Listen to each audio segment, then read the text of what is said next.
Hey, John, it's time to do this again. Good to see you again, Harlan. Oh, John and I had the best conversation. Wasn't our last conversation? Did you think it was a good Oh, it conversation? was great. I had a lot of fun. Forgot we were. Yeah. Oh, it's already bumpy because I interrupted you. See, this is the problem doing it again. Now the flow is now. John is so wonderful. We spent a good hour and 15 minutes talking about information that we're going to share again. It's so valuable. I'm so excited to share with you, uh, listeners, about college success, about graduation rates, about going to a school that's a highly selective school. Is there value when it comes to that? And what can students do to be successful? And how can parents support students? There's so many gems here. And the beauty of this conversation, again, John, is I know what the gems are. And we're gonna hit them all.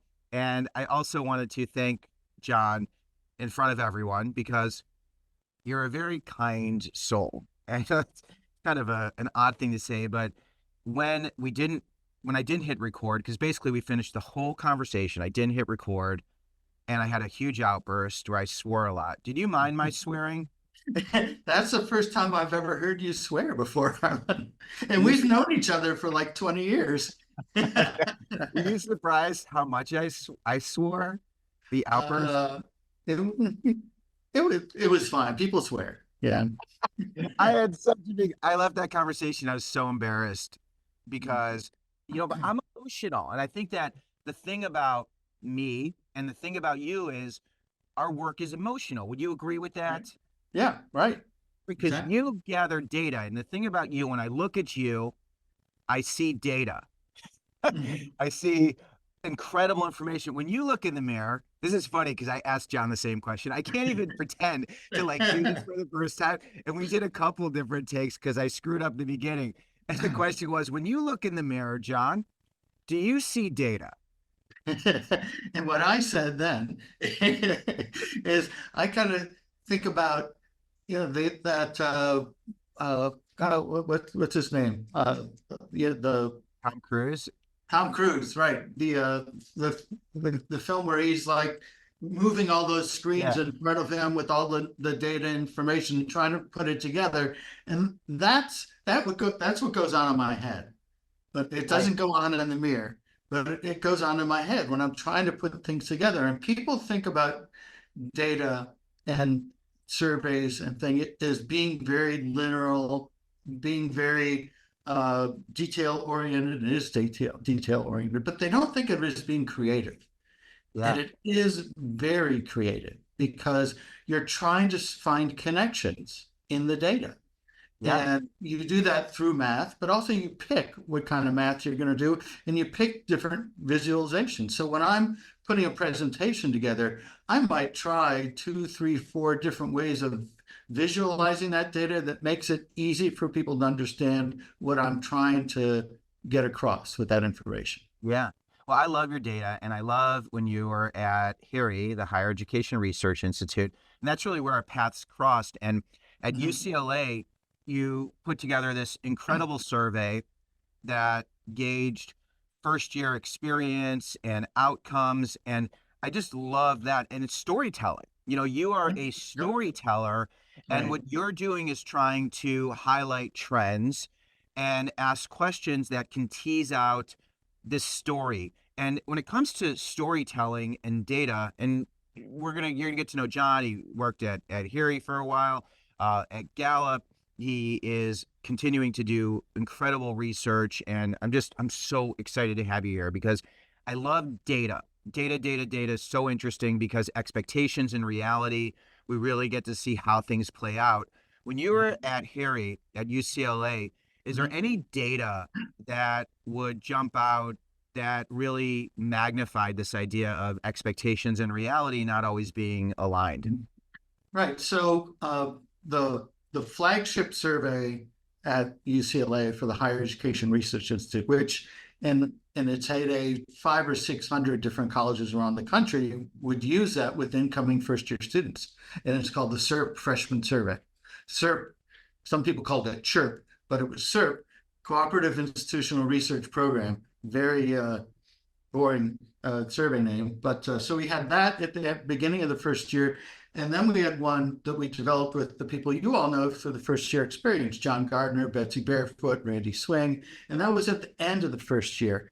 And that was looking at, in some cases, the expectations that people had, because we asked them in the freshman survey, do you expect to do these things when you're in college? Do you expect that you're going to join a fraternity or a sorority? Do you expect that you're going to be, getting at least, I don't remember what it was, a something or other GPA? Do you expect that you're going to, make friends who are different from you in different ways? And then at the end of that first year and at the end of the senior year, because we had a senior survey also, we asked them if they did those things. And so you could look at those connections. And I think about those expectations and reality in two different ways. One is the thing that people usually think about is that, oh, you had an expectation and you didn't get to do that. So that's a problem. Like one of the things on there is something that we know and we'll talk about later on that's really important is working with professors on a research project. And so we asked them, how many people, did you expect to do that when you're on your first week of campus? Is that something you were expecting to do? And then we asked them later on, did you do that? And of course, the expectations are so high, Harlan. When you look at the expectations of the incoming first year student, they want to do everything. They're like, I'm going to study abroad. I'm going to have an internship. I'm going to work on a research project. I'm going to join the band. And right. They're just going to do so much. But of course, reality sinks in because you can't necessarily do all those things. And so one way to look at it is that the school failed them by not helping them to do that. And in some cases, that's probably true. Like they didn't provide enough opportunities for internships. Maybe they didn't have enough opportunities to interact with people that were different from them because of the population that they chose to take into their institution. But in other cases, another way to look at that is that people's expectations change over time. I mean, I'm sure you've had the experience where you think you really want to do something, but then later on you're like, oh, I found out a little bit more about that. I don't want to do that. I want to do this. So there's really two ways to look at it.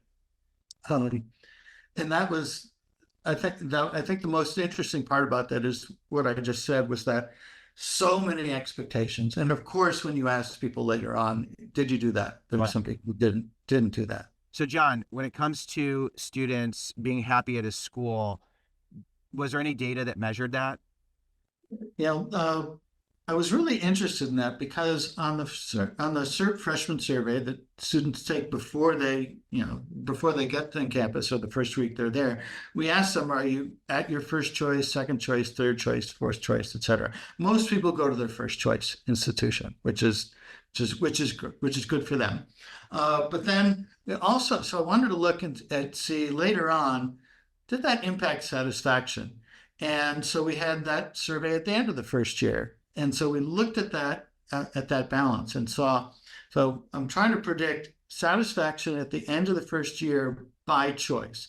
And there was a little bit of a bump. If you were at your first choice institution, you were a little bit more likely to be satisfied than the second, third, fourth choice, etc. So that was interesting, but it didn't, in math terms, it didn't predict a lot. It predicted a little bit, didn't predict a lot. So we said, okay, let's throw in how active you were during that first year, because we had all those questions about, did you join a fraternity sorority? Were you, in an honors college? Did you make friends? Blah, blah, blah. All those things about what they did, including some of those things about, the professor relationships.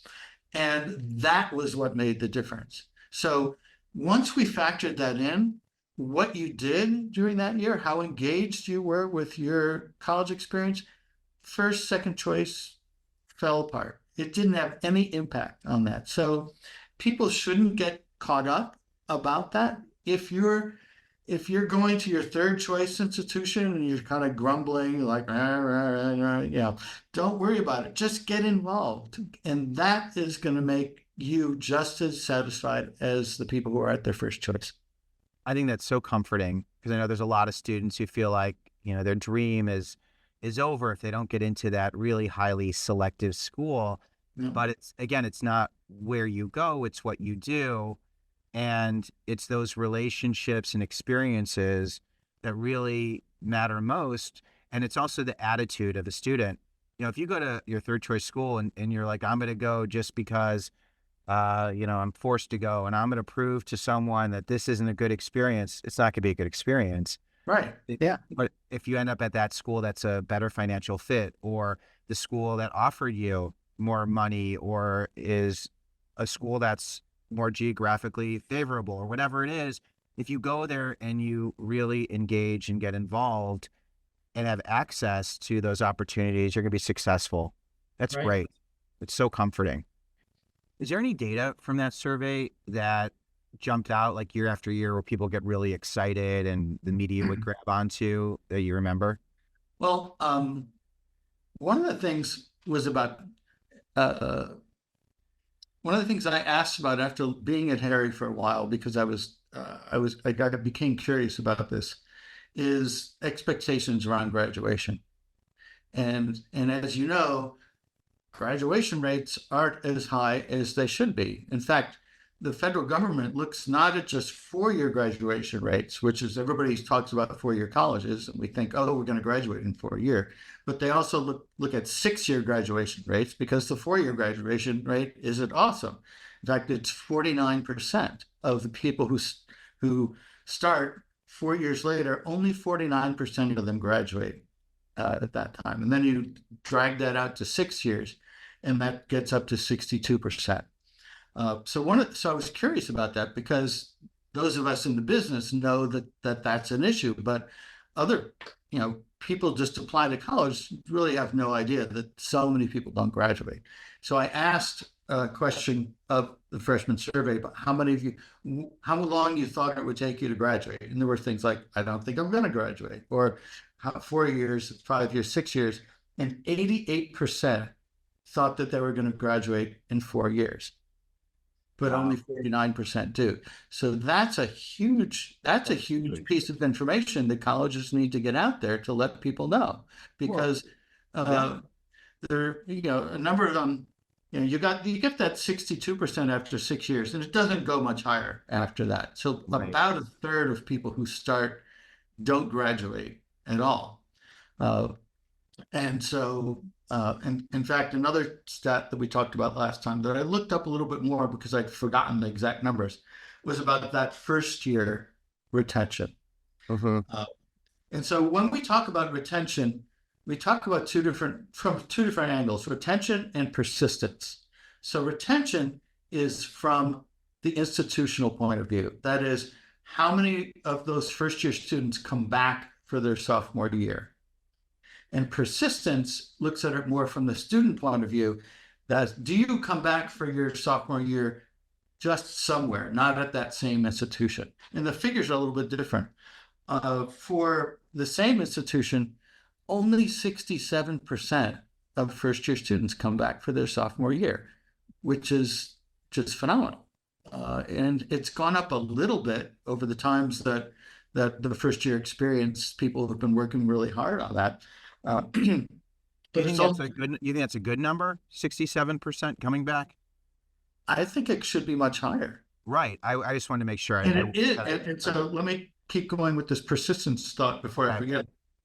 If you look at people who go back and don't worry about whether they're at the same institution or not, that goes up to about 76%. So you've got a little over 8% gap in there. So there's 8% of people who decide, I'm going to go to a different institution. And that could be due to a number of different factors. It could be they decide they didn't want to be that far away from home. They decide they want to go to a cheaper institution. Finances have a lot to do with retention and graduation. It could be that they decided that the reason why they wanted to go to that institution, maybe they wanted to major in engineering, and that's a good engineering school, but they got there and they're like, oh, I really don't like engineering. I'm more interested in this English class, but there aren't that many at the school, so I want to go to this other place. Right. So a lot of different reasons why people will do that. But I think it should be much higher. Yeah, I think 67% of students returning, because there's so much emphasis put on where you're going to go your first year. Right. And what I like to tell people is, okay, your first year is an experiment, and if it feels great, then you stay there. If not, you can go somewhere else. It's not for the rest of your education. It's really for this first year. And when Right. we hear these numbers, clearly there are lots of students who don't continue with the same school. Now, I know that these numbers can vary based on the selectivity of an institution. And Right. how is that factored in when someone's listening to this and thinking, oh my gosh, like 67%, that's a huge implication because it has major impact because it's the cost. Most people Right. budget for 4 years, Right. Not 6 years. not 6 years. And I was attending a new student program, and it was the provost came up and said the most expensive thing that you could do, or he said the best way to save money in college is to graduate on time. Have a timeline when you know you're going to graduate, because that additional year is room, board, tuition, if you're living on campus, and lost income. And Right. that can be $100,000 when you factor that in. Yeah. So the idea that most schools are publishing graduation rates that are 6 years, because I believe the college scorecard is a 6-year graduation rate. Yes. Yeah. I'm pretty sure of They, that. they might also put 4 year. I'd have to go back and look, but yeah, they definitely used 6 year. And most of in fact, when I was looking up these numbers the other day, so I made sure I had the most recent ones. It's hard to find a 4 year graduation rate because people are reporting the 6 year and even 8 years. So like the National Center for Education Statistics, they're like, here's the 6 year and here's the 8 year figure. I'm like, well, where's the 4 year figure? Okay. These are 4 year colleges. Thank you, But John. but I just want to pause. I want to interrupt you on that because you are a researcher. Like you are one of the very best, and you struggled finding 4-year graduation rates, right? right. So yeah, it's good. And I know where to look. Where did you look? Well, I looked at the National Center for Education Statistics, and then I think the best data around is from the National Student Clearinghouse. Mm-hmm. They started out just doing information to help institutions deal with employers contacting them to see if that job applicant actually got a diploma from Cal State Northridge, and Right. they loomed, so much, just gathering so much data to be able to do that they have a super rich database. So I think their reports are some of the best, and that's where I pulled the persistence and retention data from.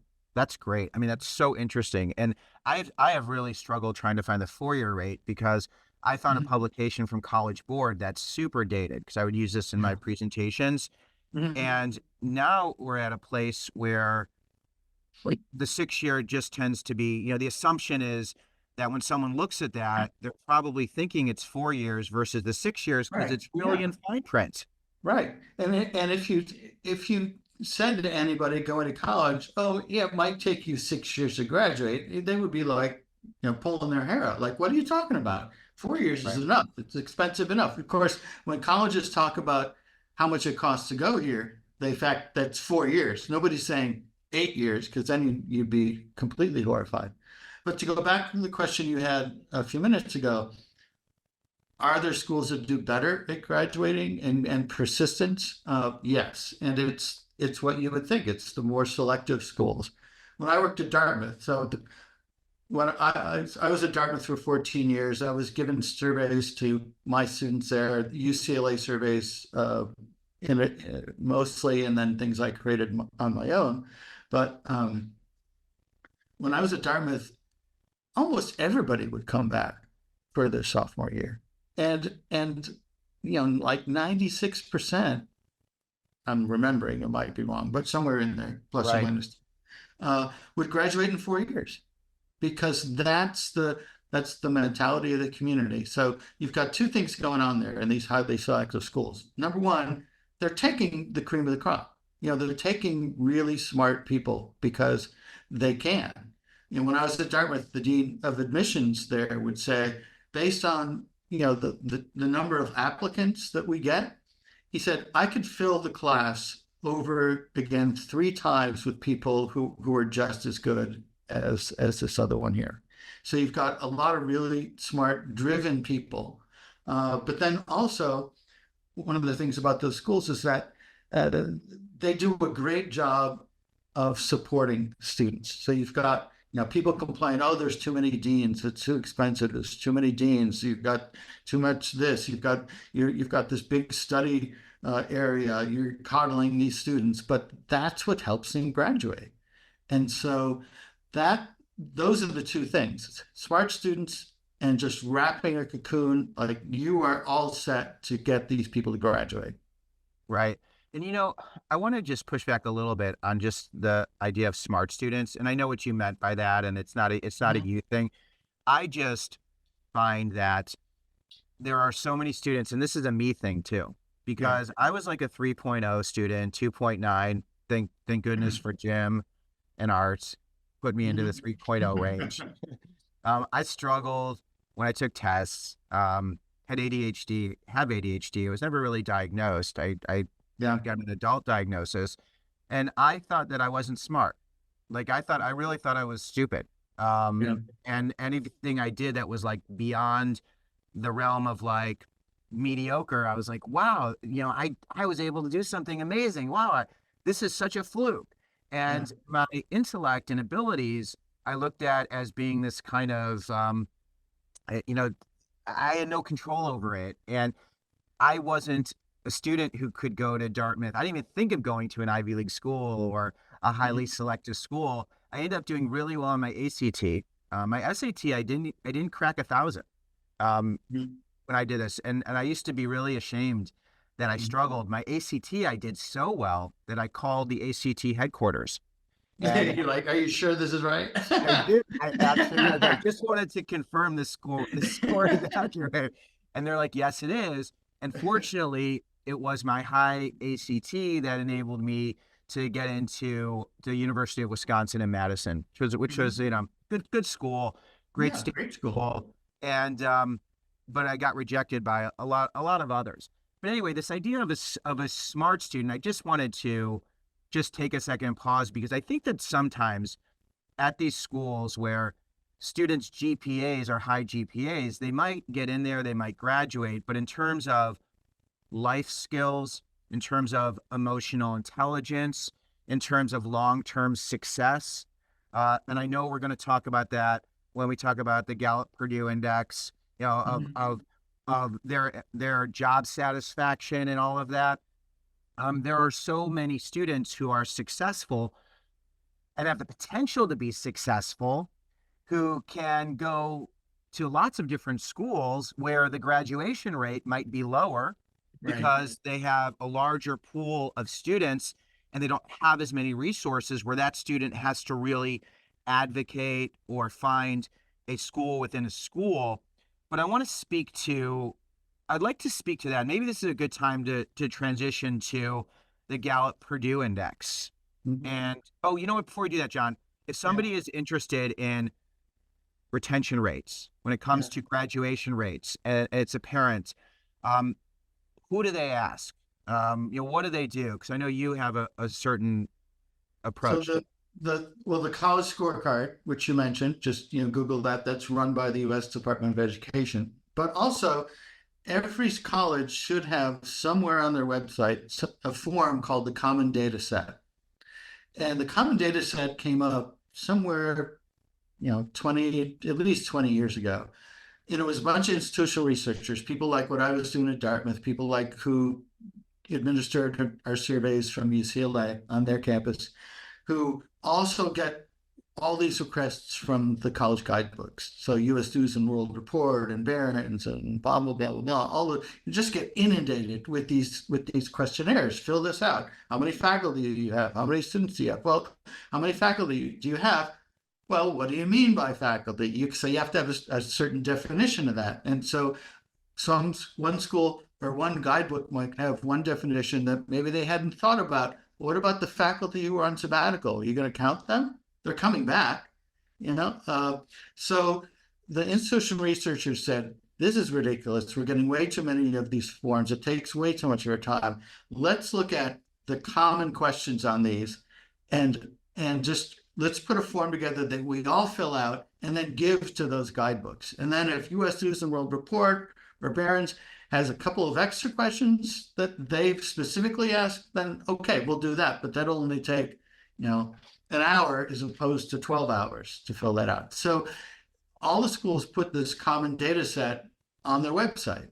And so you should be able to just go to any school, go in their search, right, common data set, and then go find that information. It might, it's not the most user-friendly because it's not geared towards students, it gears toward these guidebooks. But. Yeah, that's great to know. And then another point, speaking to the retention and the value of some of the more highly selective schools for parents or students, one of the things I really encourage students to explore is the honors program or a specific school within a school where you're part of a cohort of students that is supported.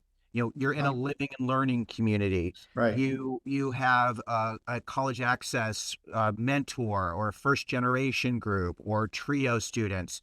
So when somebody hears, because I know the scarcity and fear of highly selective schools, how do you categorize them? You call them like highly selective or super, how do you categorize like the Ivies? And then you get to like Northwesterns and. Yeah, there are different ways of looking at it. There's Carnegie classifications, which really tell you more about what type of institution. Is this basically a small teaching school? Is this a large research school? You've got based on selectivity, which used to be done by SAT scores of the incoming first year class. And so that's a lot how when we were at UCLA, we would look at things. We'd look at it by the type of institution it was, public versus private, or look at selectivity based on SAT scores. Okay.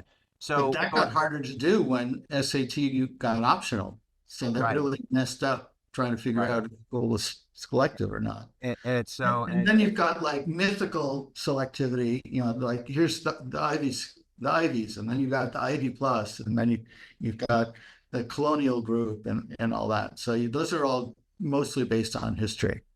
Gotcha. Okay. Because that was some of the terminology that you used. I thought was really interesting. So let me before I know you want to get into Gallup-Purdue, but while we're on the subject of graduation, we did a really interesting study at UCLA where we were interested in all the characteristics we had in our surveys, and so we got clearinghouse data that had 4-year and 6-year graduation rates and where those people went to school. And so the graduation rates were much lower at schools with a broader mission. So if you went to like University of Utah, the graduation rate is really fairly low, but their mission is broader. And so they take people, and so you get people who might not have been well served by their high school, people who can do the work, but it wasn't something that they were demonstrating in a high school situation, who are able to go to these institutions and get a good education, whereas they wouldn't be able to get into the more highly selective ones. And as you know, some people are, tongue-in-cheek, referring to the highly selective institution as highly rejective institutions. Right. I mean, that's part of it. And what I try to do is to help people to see that there are so many different paths to get where you want to go. And this idea, if you aren't going to a place where there are as many people to support you, well, what you need to do is find a school that has a broader mission, that is still a school that has high quality education and educators, and you create a community, you create a college experience that reinforces those same ideas at a fraction of the cost. And you're also able to get to a place that is equally as healthy and beneficial and good as students who have gone down those other paths. Right.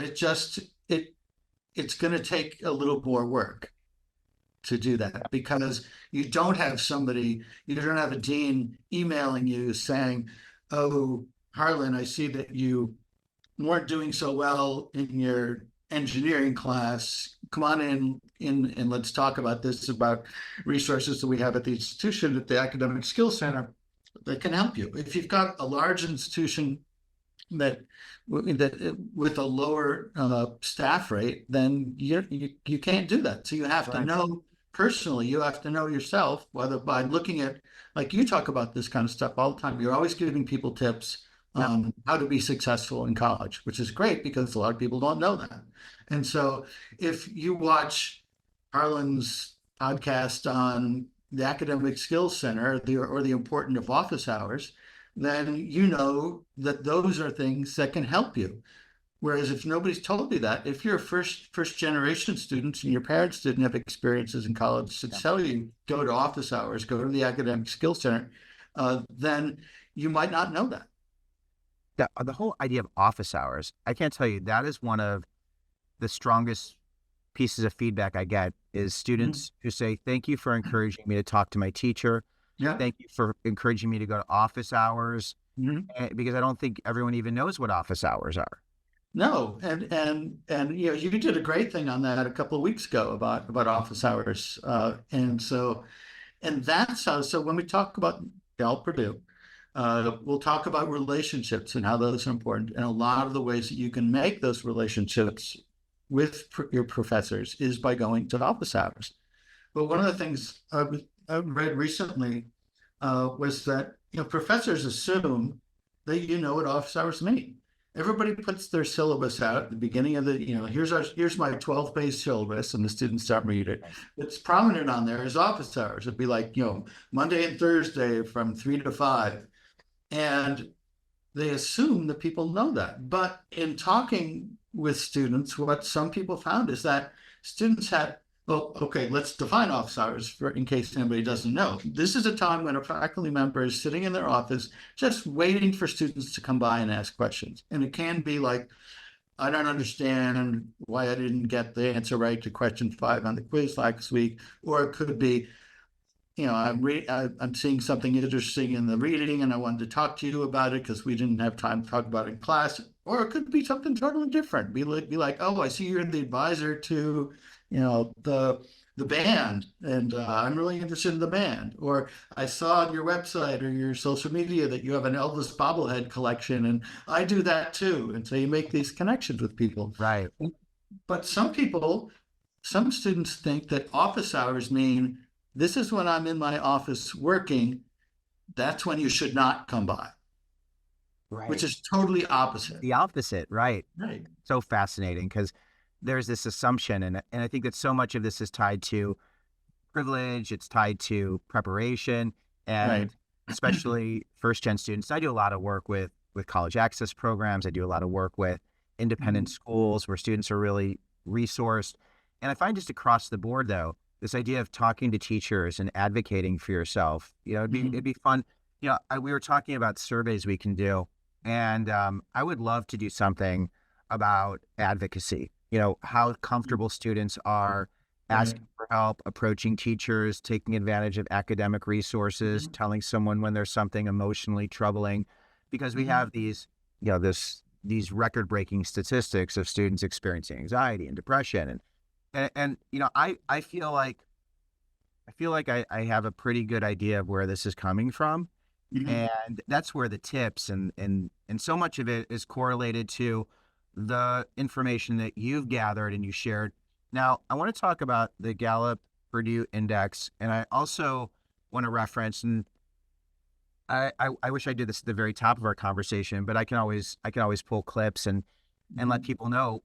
Well, when it comes to where you go and success, I talked to Denise Pope. She is co-founder of Challenge Success. You know Denise, and Denise was sharing a lot about this idea of where you go is not the most important thing. It's what you do. And then Jenny Wallace, the author of the book Never Enough, shares data in her book that is absolutely fantastic And then as we were talking casually about these conversations and the data, you said, Harlan, I was the lead researcher gathering this data. Right. So Denise wrote this white paper that Jennifer Wallace Jenny had written and writes about in her book, Never Enough. And I told you this story last time, but I'll repeat it because you didn't record that. Oh, it's so great. You're right. I love the story. So I was at like a party, last fall or something, and I was talking with some women who had kids in high school and middle school, and they were all reading this book, Never Enough. And they were asking me what I did, and I was like, oh, education research, blah blah blah, yeah. And they're like, oh, that sounds a lot like what Jennifer Wallace talks about in her book, Never Enough.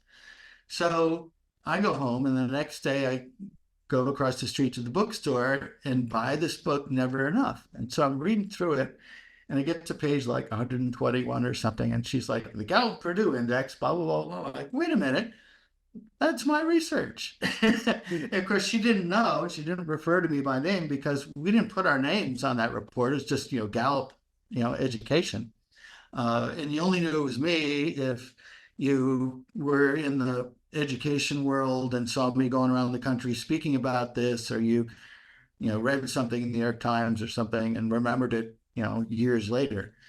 So I contacted Jenny over LinkedIn, and she got back to me right away, and we did a Zoom call where we talked about this, and she said that piece of information, that chapter, she thinks is the most influential chapter in her book, where she talks about college and college choice and how that then reflects back on the anxiety that students and parents have of thinking that what they're doing is never enough in order to gain, that they have to get into these Ivy League, Ivy Plus institutions. And the Gallup-Purdue Index showed that that's not necessarily the case. And I used that phrase in the report. It's not so much where you go, it's what you do when you're there. Yeah. So you would it segue into talking about that? Yeah, I love that. So just to be clear, it's not where you go, it's what you do. Right. And I think it's so important for everyone to understand this. And the research that you were able to gather and the data that you were able to share, it just makes it crystal clear that where you go is not as important as what you do. And I keep saying that over and over again because it's so important. And it's the opposite that people gravitate towards. So can you please walk me through, and you did such a beautiful job of walking me through what the Gallup-Purdue Index was all about, why it was created, and then get into some of the data sets that can reveal what we're talking about. All right. So as I said, or as you said, I was the lead researcher on the Gallup-Purdue Index, and I was part of a team. There were a lot of us working on that, so I don't want to make it sound like I went to Gallup and created this and ran it. It was a big team. It was a great project. So a lot of college outcome studies focus on what's easy to measure, not necessarily what's important to measure. So a lot of the early college outcome studies looked at things like, do you have a job? How much money are you making? Because that's easy to ask. You send a survey out, do you have a job? Yes. How much money are you making? Here it is. Then we're done. And then you can go back to people and say, hey, this percentage graduated with a job. And but that's not necessarily what's important. And if you look at a college mission statement, they don't say we're going to get your kid a job with this amount of money next to it. They talk about things like, we want you to have, we want you to have a great life and to have a great job for you. And so that's what the Gallup-Purdue Index did. So Gallup for decades been looking at, with organizations all over the world, how engaged people are in their work and also well-being, which I didn't really know about until I got there. But it's like almost 100 years of looking at the well-being of people all over the world. And so that was the great life part of this. And the well-being had 5 components to it, if I can remember: financial, physical well-being, emotional well-being, community well-being, and a sense of purpose. I think that's roughly correct. And so the financial well-being was not like how much money did you make, because how you feel about that's going to be relative, right? I mean, you and I feel differently about our salaries than, Elon Musk. So if Elon Musk was making as much as we were, he would be even more upset than he is usually. But we know he's making a lot more money. Anyway, so we asked people, in the financial well-being component of that was, do you make enough money to do the things that you want to do? And the other part about it is, how often do you worry about your finances? So it really was a well-being kind of piece in there. It's not some, here's how much money we think you should make. And then the employee engagement stuff is not job satisfaction, but it's, it was 12 questions, some of which were, do you get the chance to do what excites you every day? And do you have somebody, is your supervisor supportive of your work? And so it was really about being in a great work environment. And do you, is the mission of the company important to you? So those are the kinds of things we were looking at, as well as how engaged you were in the long, and then a whole bunch of questions about the kinds of experiences people had when they were in college. So this went to 30,000 college graduates in the United States. And they were, part of this web survey interview process. And so we had all sorts of information, of course, also, where they went to college.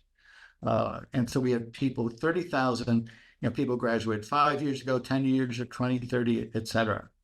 And so we get this data back, and I'm really excited about it. I'm like, oh, so we get the Gallup's been doing this for years, and we get one number, we get one factor from those 12 pieces about employee engagement that say whether somebody, is actively engaged in their job or just, in the middle there, and then people who are just actively disengaged. And the actively disengaged are the people who are like, they're just walking around complaining all day long. They come to your office and they suck up half an hour of your time talking about Bob down the hallway and how Bob never does any work. And those are the people, when you go to get your lunch out of the fridge, it's not there because they took it. And they're also the people who are stealing supplies from the closet and all that. Whereas the actively engaged people they're having fun, they're enjoying their work, they're working hard, and they're getting awards, et cetera. So we get one number on that, and then we get another number on the well-being piece. So these are the outcomes. I'm thinking, okay, of course, the Ivy League schools are going to have all these people with these great jobs and these great lives. So that's the first thing I look at. Makes sense. There's like 1 percentage point difference. And I'm amazed. I'm like, what, really? You've got all these people, everybody's going to these Ivy League schools because they want to have that great job and that great life. So like, okay, well, let's expand it out.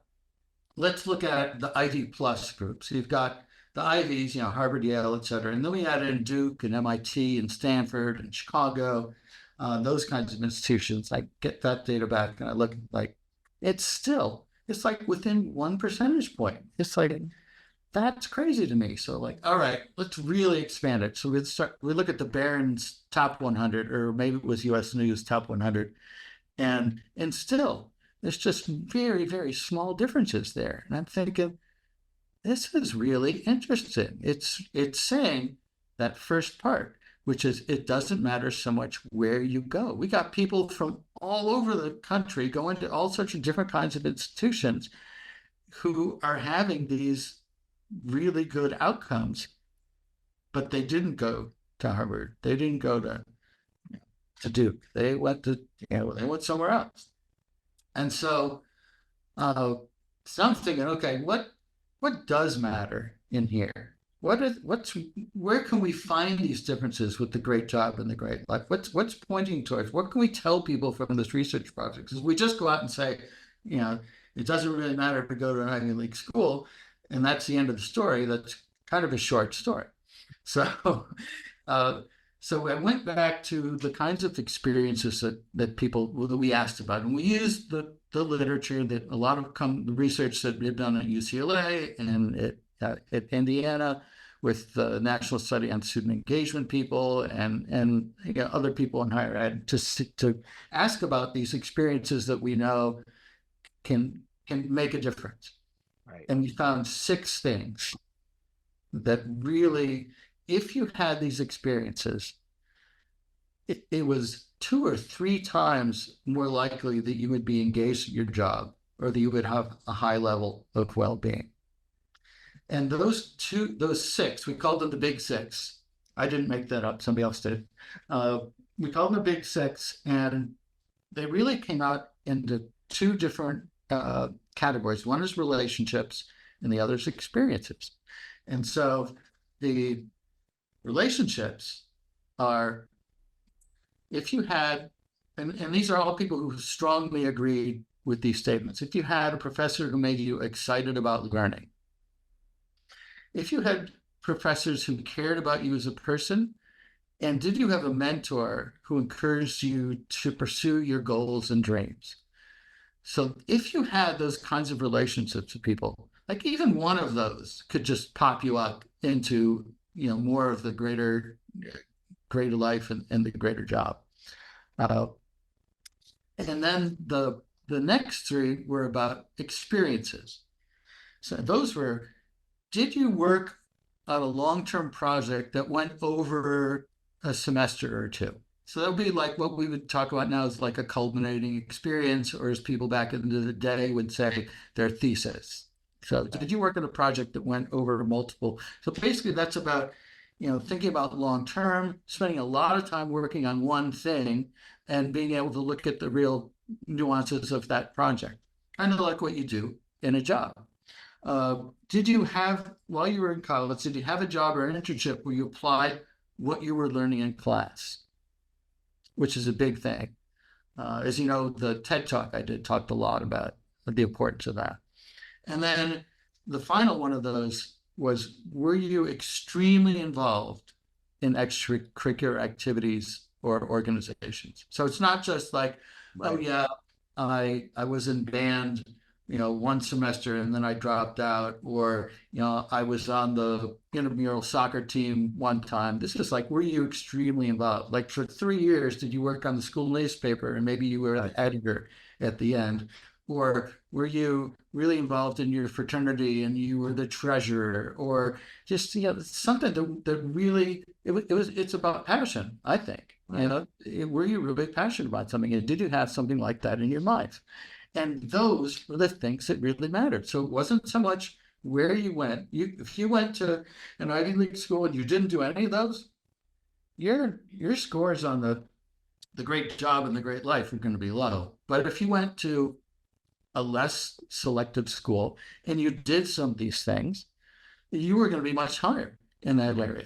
And that's something that a lot of people don't realize, and that Jenny Wallace talks about in Never Enough, and she said this is, one of the most important parts of the book. Oh, it's so important. It's such an important piece, because what I hear is access to people, places, and support. Well, my formula is, in navigating college, it's people, places, patience, right? People, places, patience. And the patience part is if we don't get what we want, to be able to persist. But the people part is what you're talking about. Yeah. Do you have people who you can share experiences with? Can you find mentors? Can you find people who think you matter? And that's what Jenny Wallace talks a lot about, mattering, this idea of mattering.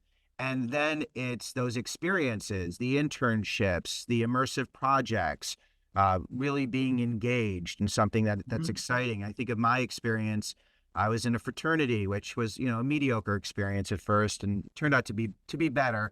But it at least gave me a place to anchor myself. And then I was part of the Indiana Daily Student. I started to write, and I even sold ad space at one point, and then started writing my column, and I was part of an improv group. And it was all these things that helped me to feel engaged and be successful.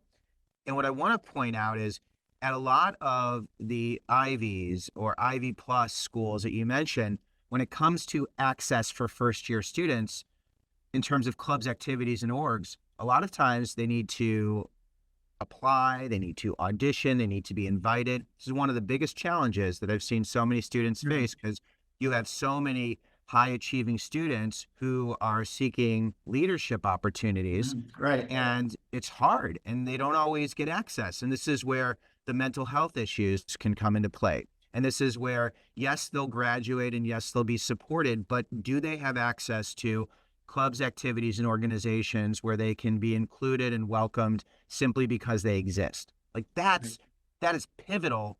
And when I hear your data, I get so excited because it reinforces this idea of people, places, and patience, and understanding the process. And then when it comes to access and schools that are less selective, how can you go to a school that's less selective, that is more affordable, Right. that can give you access to the experiences and the relationships that make up the big six? And if you can do that, you are going to land in as good of a place as anyone else, right? Exactly. Right. So it might take you a little bit more work, but you can do it. And it doesn't even, and here's the thing, like it does take more, I think it takes more work in some capacity, but I think that if a high school junior or senior and a family is aware of the things that are going to help them to be successful, and they position themselves where they access those particular opportunities, it can actually be quite efficient. And that's where like those honors programs, the living and learning communities, the schools within the schools. I think of Indiana University and the Kelly School, and, there's so many different business schools within these larger institutions that are almost their own schools within. And that's where you find a lot of those high value relationships. Oh, there was something so important that I wanted to share. And we touched on this before, and it was, it came into my mind. I will get it again. So when it comes to engaging at these schools, and it comes to success, how many of those big six character traits or boxes you've checked, how many of those do you need to have this successful outcome? Like, is it that if you get them all, you're like a superstar, or how many people get them all? Luckily, you do not need to have all six of those to have an impact. In fact, even just one of them can propel you into being into the higher numbers in terms of the great job and the great life. And in many cases, if you had two, there was a little bit of a bump there. But all six, very rare. Only 6% of the 30,000 graduates that we surveyed had all six of these, which means colleges and universities need to do a lot better in terms of making sure that these very impactful practices are offered on campus. Yeah, and I think people are moving towards that, especially with internships. There's a lot more of an understanding of the importance of internships. Places like Northeastern and Drexel have been doing a great job with this for years, but because of the fact that so many parents and prospective students have been saying, I want it. One of the reasons why I go to college is to get a better job, and one of the better things to set you up for that is to have an internship. So people are doing a better job at that. There's like Wake Forest University. They do a great job of talking with you about that final piece of the college puzzle, like getting a job. They start talking with you day one about the importance of all the things that you need to consider about having a sense of purpose, and how to think about that, and how to position yourself so that it's not about, you have to have a great job, but we want to position you so that when you leave college, you're doing something that you really want to do. And that's what it's about to be. It's not about, I got to make enough money so I can afford a BMW or to afford to pay back my student loans. To me, it's more about the purpose part of that, how engaged you are. that internship piece. So my niece is I think she's going to be a senior this year. I can't believe it, at Fordham and at Lincoln Center. And I'm always blown away with the number of internships she's at. And it was like from her first year, and they have relationships with local businesses. And then one student will have an internship, and they won't quite like pass it down, but they'll almost refer people, and it will be this person did this internship and someone else did this internship. And it's so powerful. Then there's companies like Parker Dewey. I don't know if you know Parker Dewey. It's a really cool setup where you do micro internships. It's kind of like you put your profile out, businesses will find you, and you'll do these short term, maybe they're like 40 hours, which is so cool. But those internships are huge. And I know in your TED Talk, you talked about WPI and what happened there. Can you share that story and how they pivoted? Sure. So the TED Talk's all about, according to the UCLA and other people, the number one reason why students want to go to college is to get a better job. But that's like number 7 on the list of what faculty have as the goals for their students. And so there's a mismatch there. So we're looking into that. And one of the places that does a really great job with this is WPI, Worcester Polytechnic Institute, where my son went for his undergraduate and his master's. So a few decades ago, WPI was getting feedback from employers who said, your graduates have great technical skills, but they're not so great working on real world projects. And we would love to work with you to help you position them to be able to work in that, because you've got the technical skills, but when they have to work with other people on a project, when they have to take into account different aspects that aren't just engineering in having a project in the real world, they're not as able to do that. And so at many schools, if you go to the faculty and tell them that they're not doing something well enough, they will react like you did at the end of the podcast last week, where you found out it wasn't recording. And they will not be very happy about what you're saying. And they will say, forget this, we're the college faculty, we know what we're doing. But to WPI's credit, they said, okay, this is good feedback. How can we incorporate this so that our graduates go off and have these great careers in these engineering firms or whatever they want to do, where they're not hindered by this fact that they can't work in these groups and have this real world perspective. So they put a component in there. You had to do this project-based learning, where you, in a class with the faculty member, they would partner you with an industry person locally. And so you would have a project you were doing with the industry person, and then you'd get together and talk with your faculty mentor about that and the industry person. And so that gave you the real world experience, because the person in industry could say, well, wait a minute, that's what the specs say about this part, but we've been using this part for 20 years, and it actually is not really good at that high level. So we got to drop that down. Or they're like, okay, go, we're gonna do some other sort of project. We want you to go out in the real world and watch people using this product and figure out how we can make this better. And so that has a couple of different things. One is that it's a great experience for the student. And so when they graduate, they can talk about those kinds of things and make they're in a better light in terms of being able to get a job. But also, it's the byproduct of that is that it educates the faculty about what in the real world, when people are having jobs, when they're graduating out with this knowledge, how that's more applied. And so they can talk with more confidence about, okay, here's how you use this after you graduate, and be able to have that perspective. Whereas most faculty, as you know, they go to undergraduate, they go straight into graduate school, they go straight from graduate school to working as a professor, and they haven't had a job out in the real world. They haven't worked in a marketing agency. They haven't worked, in customer relations. They haven't done these kinds of things. I mean, engineering actually does have a little bit of that, more like engineering and business people kind of sometimes go back and forth. But but a lot of faculty don't have that experience. So this particular piece that I thought was really helpful. Yeah.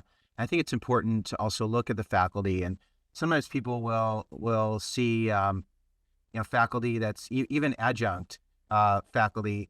Sometimes the reason they're adjunct is because they're working in the space, and Right. they're living what it is they're teaching. So there can be a lot of power in that.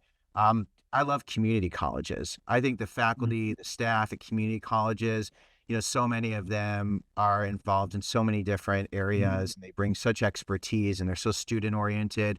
I love that idea, and I think it's something that people don't think a lot about, because they look at the rankings and they look at the selectivity and they look at the teams. But when it comes down to what's really going to matter, it's access to faculty, it's internships, it's relationships with local businesses, it's access to clubs, activities, and organizations. And I think most importantly, it's aligning with something you want and being able to have the room to experience and experiment while you're in school.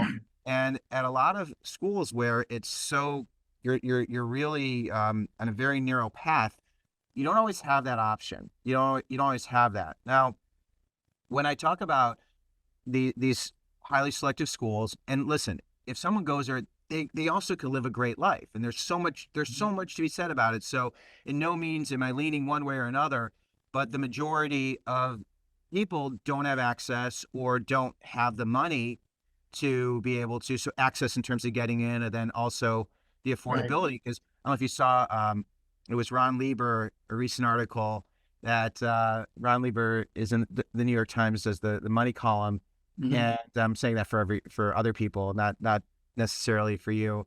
But I interviewed him, and he was great. I'm such a fan of Ron. I think he's so smart and talks a lot about Merit, and he's just terrific. But the hook of the article, the headline was Villanova. I'm not Villanova. The hook was Vanderbilt will be $100,000. Took me a long time to get there. And this idea of school being $100,000, at what point does the cost outweigh the value? Right. And I don't know, do you have an answer to that? I think it's all relative, because again, if you're Elon Musk, you don't care how much it costs for your 12 kids. He's got 12 kids now. I just heard everybody's expecting another one. If it's you with 3 boys who you're going to be putting through college, possibly, you have to be concerned about that. You and me, we have to be concerned about how those things work. I think college costs, they are pretty high. But there's 2 things I want to say about that. One is, so when people talk about college costs, they're like looking at that total tuition figure, room and board, et cetera. Hardly anybody pays full tuition. In fact, as the schools use this as kind of a marketing technique, because we associate more money with better, right? They're like, oh, this, Villanova or Vanderbilt that charge $100,000, they must be really awesome, right? And then there's this college down the street that's only charging 20. It's like, well, we're not gonna go there because they're obviously not as good. Well, but what places like the private schools do is what's called the tuition discount rate. And I know you know this, but people listening don't know that necessarily. And they factor in the fact that they're going to give people scholarships to get that price down. And I think the average 4-year private tuition discount rate is like 52% now. So hardly anybody's paying that full tuition. Most people are paying much lower than that, and it varies. And that's what's kind of crazy, because you never know until you get your FAFSA back, if you get your FAFSA back on time, and the college factors that in, and you just don't know. It's a crazy system. I did a survey a number of years ago when I was with Gallup. It was with Inside Higher Ed. We were working with them in the president's survey, and I asked the presidents on there how many parents and students did they think knew about the discount rate, and they're like, "Oh, everybody knows about the discount rate." But then we asked parents and students about, do you know about the discount rate? They're like, no, we figure we're going to pay 100%, right? And so then the colleges also do something that's marketing related. So now we've got the high price, high quality thing that people associate. But then they're like, we're going to give you 50% off this. And you think like, I am so awesome that they're going to cut their price by 50% just so I can go to their school. And they don't know that colleges are doing that for most of the people. But it makes you feel really good about that, right? Right. You're like, this is $100,000 school, but I get to go for only 50,000. Right. And when you say most, they'll do it for most. If you're somebody who doesn't qualify for your FAFSA, if you don't qualify for federal aid, and you don't fall into that place where the school is gonna automatically help you. They're still going to slip a merit. Yeah, if it's a private school, they're going to slip a merit scholarship in there. It might not be that much, but right.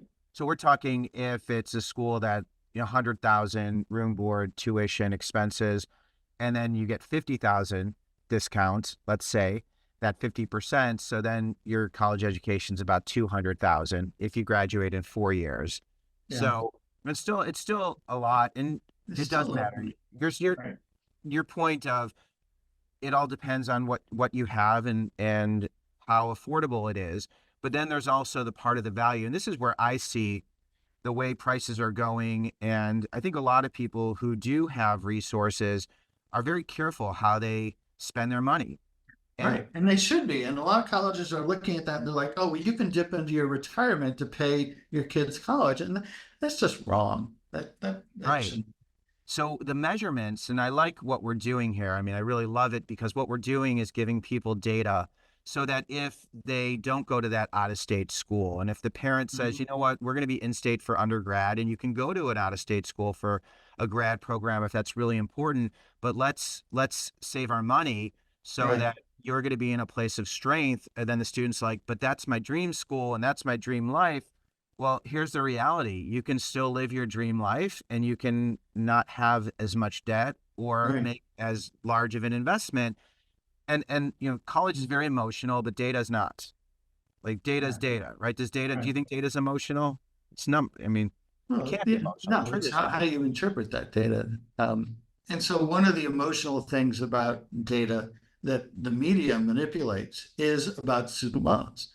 And if you read what the media says about student loans, you'd think that every college student is coming out with $100,000 worth of loans it's like an albatross around their neck for decades.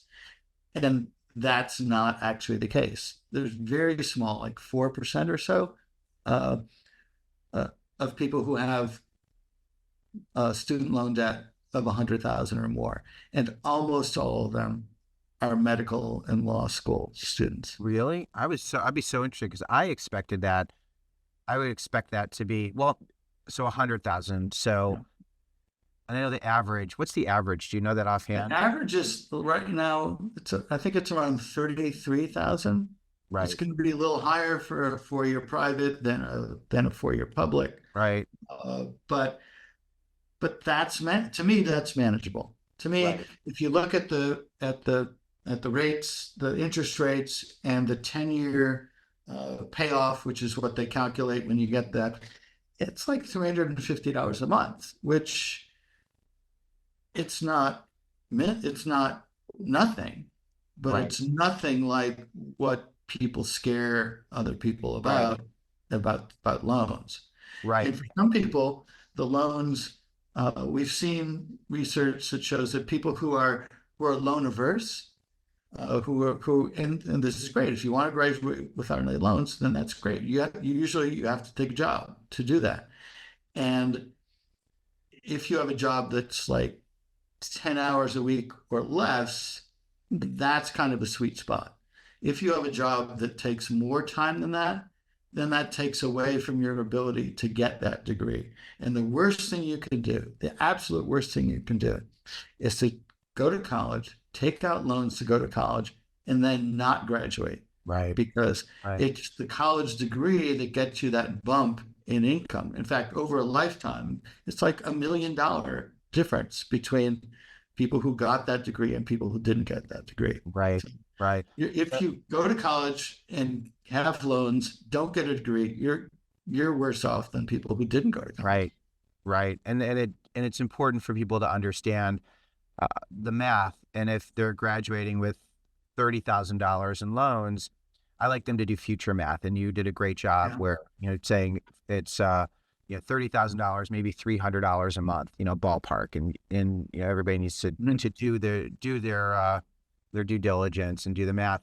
But when you do future math, then you budget what you would expect to earn in your job. And the general rule is not to take out more than what you will earn, not to take out more in aggregate than what you'll earn your first year out of college. So if your job is a $50,000 job and you have $30,000 of loans, when you budget, and then the budgeting tool that people will encourage, or I've seen out there, is the 50-30-20, where 50% of your income is for needs, 30% is for wants, and 20% is for savings and debt repayment. And that's the future math. And I just wanted to touch on that because that's a way to evaluate real quickly. And the other thing that I think we should touch on with loans is that it's not just how much you take out and then how much you repay, it's how you do it. And so where you get into trouble is if you make mistakes along the way. If you defer some of those loans, as you know, you can defer in different situations. Maybe you're unemployed or you're in grad school and you can defer that, but the interest keeps piling up. Right. And that's what will kill you. So you got to make sure that you don't defer things for too long, that you don't let that interest pile up because you thought you had 30,000 and wait a minute, oh, now all of a sudden I owe 40,000. Right. The other thing is, what is the other thing? Don't make the mistake of thinking, okay, I've got 2 loans that I got to pay. I don't have that much money this month, so I'm only going to pay one of them. So you've got, on one hand, you've got your education loan. That cannot be repossessed. Nobody's going to go into Harlan's head and pull out the knowledge he got from going to college. But if your car is sitting out there in your driveway and you don't make your loan payments, somebody's going to come and take that car away. So don't make the mistake of thinking that that's the only consequence to think about, whether you lose the car or not. It's also how much are you impacting with penalties and interest by not paying that student loan. Those are the people who get into lots of trouble. So if you just if you take out a manageable amount of loans and you pay them back the way you're supposed to, you should be in good shape. Right. So in that example, you want to pay back your education. Well, I think it's something that you need to think about. And I think most people don't think about that. They don't look at the fine print and say, oh, what's the penalty going to be if I don't pay that this month? Like, okay, I'm going to take off, I'm not going to pay my student loan during the summer. I want to go to Europe or I want to pay my bills. I want to get caught up. But that's a mistake because you got interest that's going and you've got penalties. Yeah. Yeah, absolutely. And I'll just add, if you have a loan that's earning interest and you can get a job where you can just pay a little bit and pay that interest while you're in school, that is one of the best ways to keep that from accumulating, especially when you have these unsubsidized loans that can keep accruing interest. So just throw that out there. Okay, there's one more thing I want to cover. I know we got sidetracked a little bit on the loan piece, but I think it's really important because it's an investment in your education and in your future. And some people are loan averse because they think that it's going to cause more harm than it is good. But loans used in an appropriate way can help a student in many ways. Okay. So when I share the Gallup-Purdue Index information with families and say, it's not where you go, it's what you do, there's this mindset of, okay, well, if I'm going to one of these highly selective Ivy schools or Ivy Plus schools, I'm going to be plugged into a network that is going to be so valuable, that's going to serve me in so many ways. Right. Is there any research that talks about that aspect? That's another thing that I hear too. So I started looking for that research and I really couldn't find very much on it. You find very many people saying that it does matter, but you don't find much research on it. But I did find that my colleagues at Gallup, a couple of years after I left, did asked that question, and they asked college graduates to reflect on that use of the network or not, and they're like, was that instrumental in your career? Did you use that network in trying to get a job? And only 9% of people said that network helped them in their career, which is phenomenally low. That's much lower than I thought it would be. Now, there's a little bit of a difference for if you look at highly selective institutions that jumped up to like 14%, 16%, I think, but still not. I mean, most people said it didn't have any impact at all. And the research that I've stumbled on when I was looking for this looked at your professional network. So after you had your job, what was the network that really was helpful for you? And that was much more important. Like I never knew you when I was in college. We didn't go to the same college, Right. but you've been part of my professional network for the last 20 years. And, I can contact you and say, hey, Harlan, what do you know about this? And you can contact me. And, that's the kind of professional relationship that is helpful. Yeah. And people say that has had an impact. It's, I got to keep looking, but I did look for a while, and that's all I could find was that one study. And then what I'm curious to know, John, when it comes to networks, because of social media, because of LinkedIn, because of technology, students now have access to people they didn't have access to 20 or 30 years ago, regardless of what school they went to. Right. So all of a sudden, that idea that if I'm part of this elite network, this is going to serve me. I feel like a student who's passionate and has interests can reach out to people in lots of different ways to build those relationships. I'd be curious to see if that's something that'd be a fun thing to research. Yeah. I think you're right. I also think that the networking thing is probably different for particular situations. So, for instance, I can think of two off the bat. One is, say, maybe you want to live in this community where you are, and the state school in your city they dominate. They're like everybody who is the business leader went to that school, and they all go to the football game. So that I could see as being really important. If you want to stay in that community, that might be something that you want to think about. The other thing I could think about is like maybe let's say a music school like Juilliard, or even something not as prestigious as Juilliard, but or an art school where you really have a mentorship, and you're in a small community. You're like, here I am. I'm a classical guitar player, and I'm learning how to be a really good classical guitar player. But when I graduate, I want somebody who can make those inroads for me, introduce me to, this musical venue or this person or this band. And so those I can see is having an impact. But just overall, like if I go to Harvard, I'm going to meet people who are going to pave the way for my life. And that doesn't seem to be the case. Well, when you were talking about some of the examples, especially when it comes to the arts or something that's very specialized, the example that you gave really is someone who's teaching, but also a professional, Right. someone who has those professional network inroads. And I think that overlap of the professional network piece like we have. Right. That's a good point. I hadn't thought of that. And the academic crossroad. So if you have a mentor who is involved and connected and will introduce you, because I had my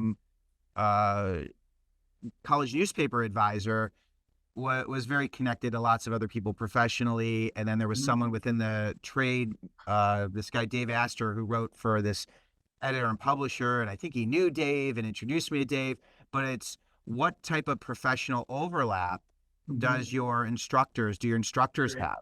Yeah. So it's a really interesting piece. John, there's so many interesting parts to this conversation, and I am so grateful to be able to share your knowledge and wisdom. I just think this stuff is so important. And for anyone who's listening and watching, please let me know if you're interested in learning about more data, because John and I have talked about partnering and figuring out how we can gather some really great information to inform you. So if you have those questions, let us know, and we can see if we can explore some of those.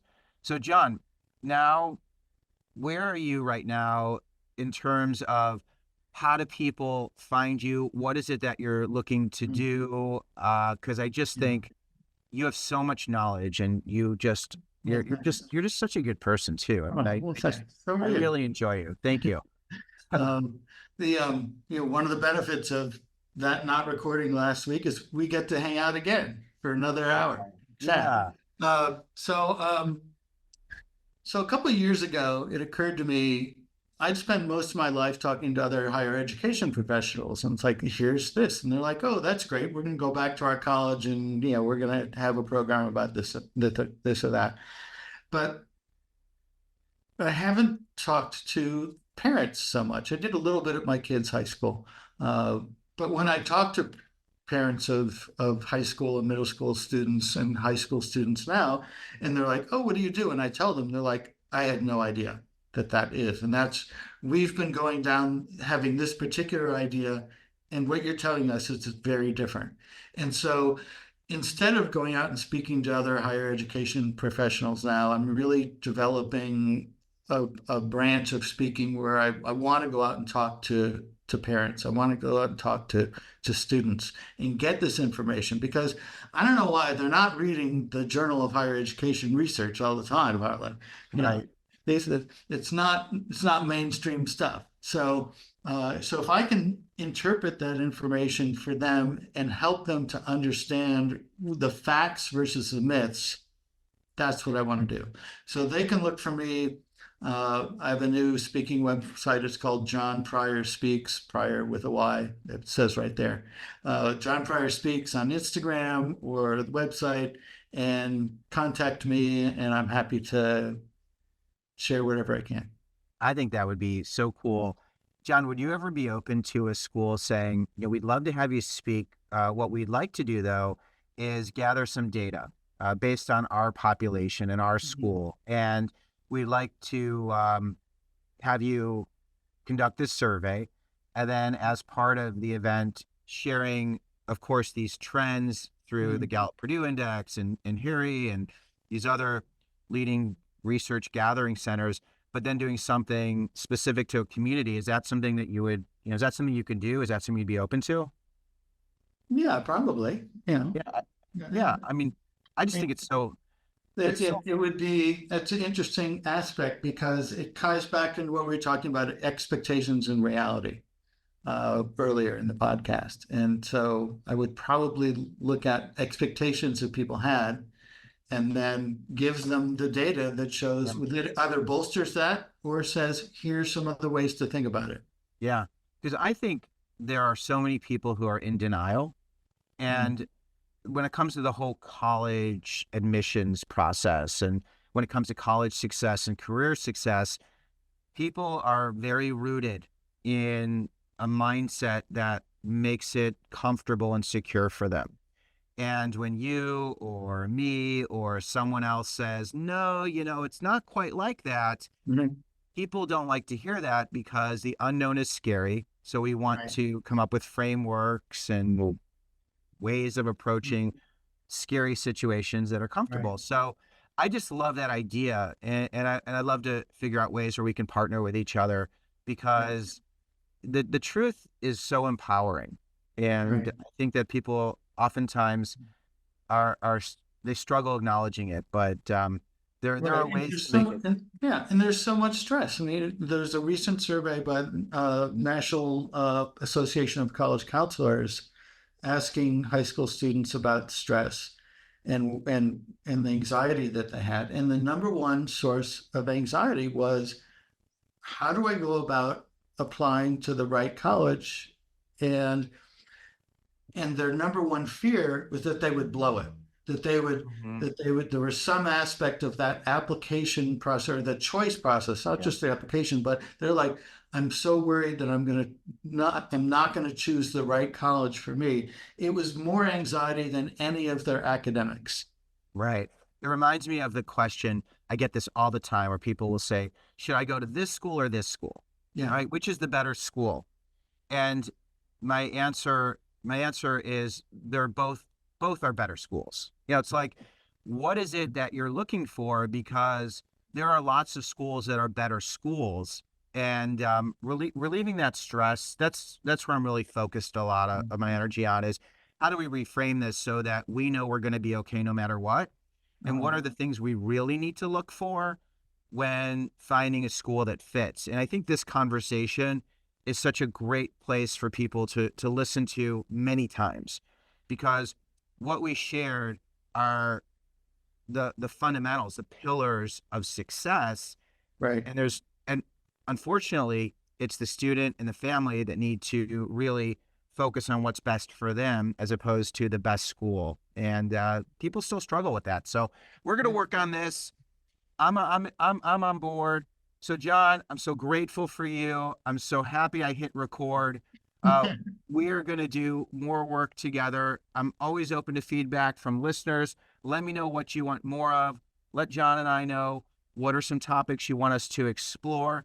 I'm in your corner. John's in your corner. Anything else you want to share, John, before we wrap?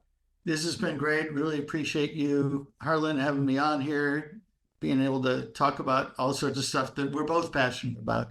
And we both want to help people out there to make the best decisions that they can. Yeah, we are very much aligned in terms of wanting to help and serve. And I hope this has been a helpful conversation for everyone. I'm Harlan Cohen and grateful to be here. And as always, so happy to be in your corner. Thanks, everyone.